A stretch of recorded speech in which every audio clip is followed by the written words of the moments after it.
وحشتوني قوي قوي، بقالي كتير ما بصورلكوش. بس مش مشكله، ان شاء الله اعوضكم الفتره الجايه. بس النهارده اشتريت حاجه انا بحبها قوي، وبما انكم بتحبوني فحبيت اشارككم الحاجات اللي انا بحبها. اول حاجه جبت اللاشز اللي قلبه الدنيا الفتره دي، جبت منها كذا حاجه برضو عشان ايه، اقعد اجرب بصراحه مع نفسي. يعني لو واحده باظت وجربت فيها فيبقى في واحده تانية يعني استخدمها. جبت دي اول حاجه اهي، ده شكلها. جبت منها 3 وحدات، شكلها تحفه. دي اللي كانت طالعه ترند، اللي هي فيها خصل ويسكي. بصراحه عجباني قوي يعني. ده شكل تاني، وجبت ده برضو شكل تاني. دول بالنسبه للايه، للوان باي وان. بس لسه في وان باي وان تاني اهي، اطولها اهي. الحاجات دي قصيره طبعا، انتوا مش متعودين على القصير معايا، بس لا استنوني اهو. بخ الرموش اللي بتطير اهي، شوفوا. مش عارفه الاضاءه عكسه عليكم كده ليه، بس انا جايبه حاجات تحفه. هوريكم كل حاجه بالترتيب عشان ايه، مش عايزه اظلم الفيديو ده خالص معاكم. بصوا بصوا الخطاره. جبت بقى يعني في حاجات مكرراها، فهوريكم الحاجات اللي انا جايباها لوحدها. بس دي قطعه واحده، ما كانش في منها غير قطعه واحده، جبتها بصراحه عشان فيها سحبه عيون.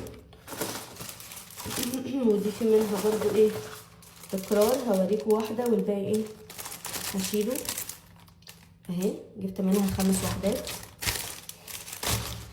تمام، ادي 1 2 3 4 5. وده نوع تاني جبت منه واحد بس عشان هي طويله شويتين. دي طولها حلوه قوي بصراحه يعني، مفرغه.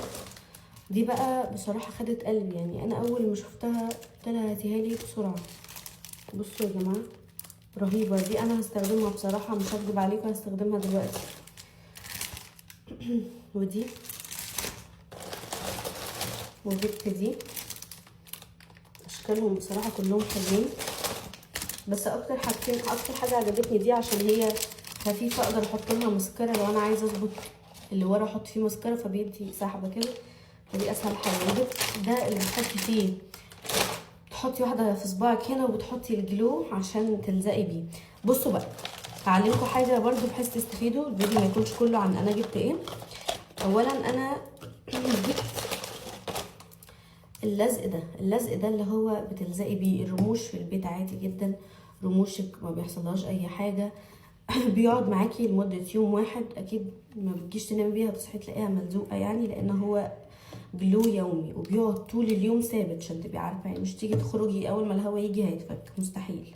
بس عايزه تاخديه معاكي في شنطتك خديه، بس ده عامه ما بيحصلش. انا عمري ما حطيت الجلو ده وحصل معايا الموقف ده.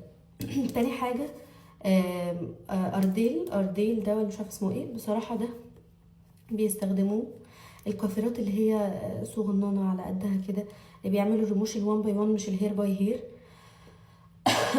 دول الجلو اللي بيقعد اسبوع.